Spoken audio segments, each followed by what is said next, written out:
Bonjour à toutes et à tous, je me présente Mickaël. Bienvenue sur cette chaîne podcast réservée exclusivement au code de la route.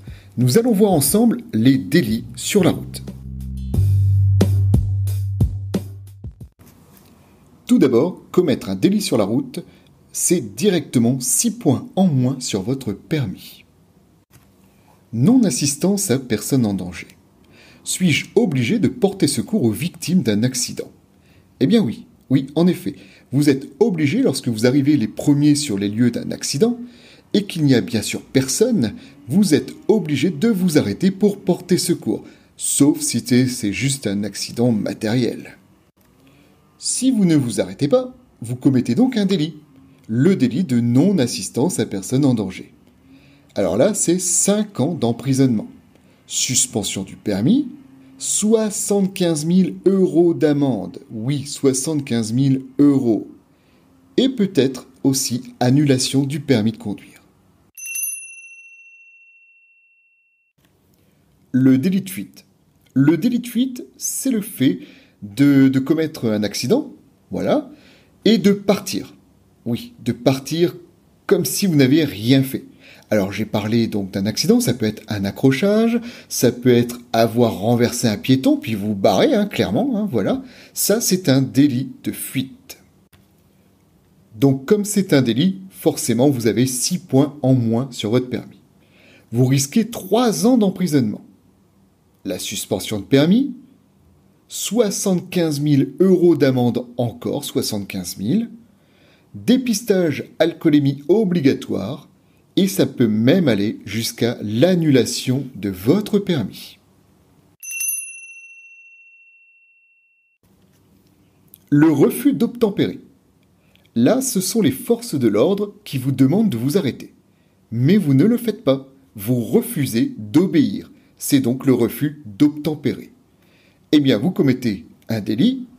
Vous avez un risque d'1 an de prison, suspension du permis, 7 500 € d'amende. Je reviens sur la différence entre le délit de fuite et le refus d'obtempérer. Donc le délit de fuite, vous raccrochez une voiture, vous partez, vous avez renversé quelqu'un, vous partez. C'est donc un délit de fuite.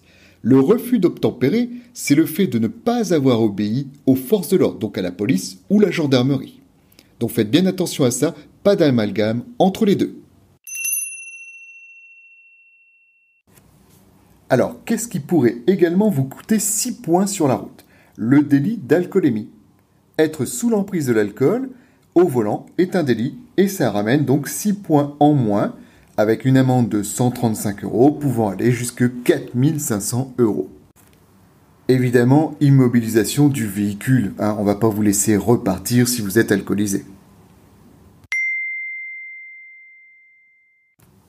Idem pour les stupéfiants, complètement illégal, donc du coup 6 points en moins et amende max jusque 4 500 €.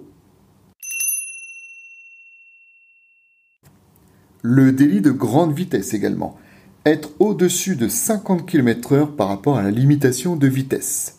Je m'explique, vous êtes sur autoroute, vous roulez à 180 km/h au lieu de 130, donc il y a bien 50 km/h de plus. Vous serez donc en délit avec moins 6 points et également donc une amende maximum de 3 750 €.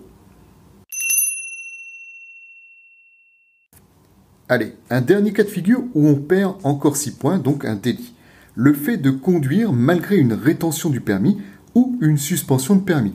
Je vous rappelle que du coup, dans ces deux cas de figure, vous avez toujours le permis, mais il vous a été retiré temporairement et vous vous amusez quand même à conduire. Donc là, c'est 6 points et c'est un délit et ça va même aller jusqu'à une amende de 4 500 € maximum.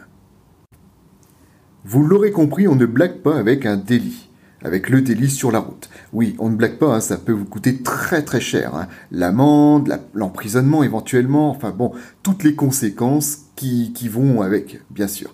Voilà, donc j'en ai fini. Il me reste plus qu'à vous dire au revoir. N'hésitez pas à venir sur anchor.fm suivre les podcasts réservés exclusivement donc au code de la route. Et je vous retrouve prochainement. Allez, ciao!